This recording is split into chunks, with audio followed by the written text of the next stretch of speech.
L'Algérie va-t-elle se retirer de l'Union africaine?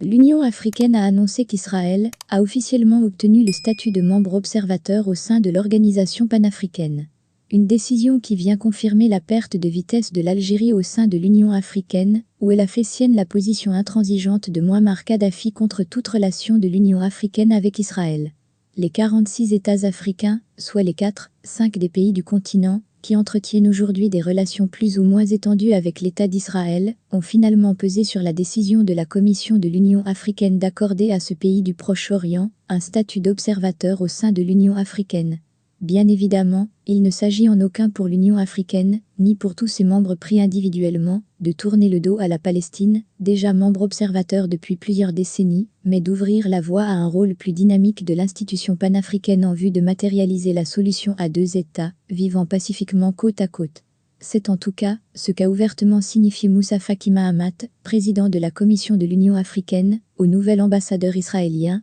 qui lui remettait ses lettres de créance, ce 22 juillet 2021 à Addis Abeba, capitale de l'Éthiopie et le siège permanent de l'Union africaine. Le président de la Commission de l'Union africaine Moussa Faki Mahamat a ainsi rappelé que l'Union africaine a été très claire sur sa position selon laquelle, dans la question de la Palestine et d'Israël, une solution à deux États est nécessaire à une coexistence pacifique. Pour rappel, c'est suite à la guerre israélo-arabe des 6 jours, en 1973, qu'une trentaine de pays africains avaient rompu leurs relations diplomatiques avec Israël, suite à l'adoption en ce sens d'une résolution de l'ex-organisation de l'unité africaine présentée par l'Égypte. Ces dernières années, et malgré l'insistance d'Israël, qui a établi depuis des relations normales avec le Caire, ce sont surtout l'Algérie et l'Afrique du Sud, et dans une moindre mesure la Mauritanie qui a échangé un certain temps des ambassadeurs avec Tel Aviv, qui bloquait l'accueil d'Israël au sein de l'Union africaine. Ces 5 dernières années, soit depuis 2016, et le forcing diplomatique et économique sans précédent d'Israël en Afrique subsaharienne, l'Algérie faisait quasiment cavalier seul en s'opposant au statut d'observateur au sein de l'Union africaine,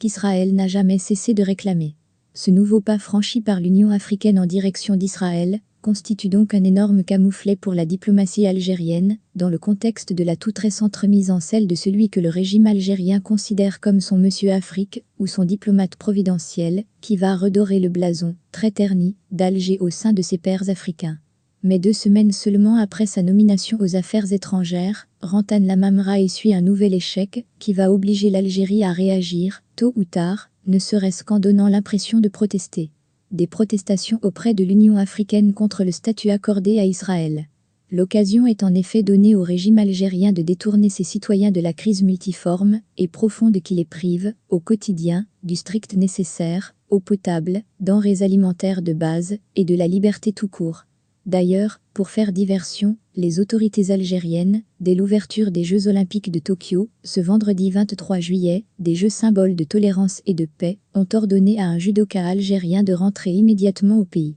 Il lui a même été refusé d'affronter un judoka soudanais, sous prétexte qu'en cas de victoire, il serait confronté au tour suivant à un athlète israélien. Une fuite en avant qui ne trompe personne, et qui prouve que la junte militaire a réussi le pari fou de transformer un pays riche en état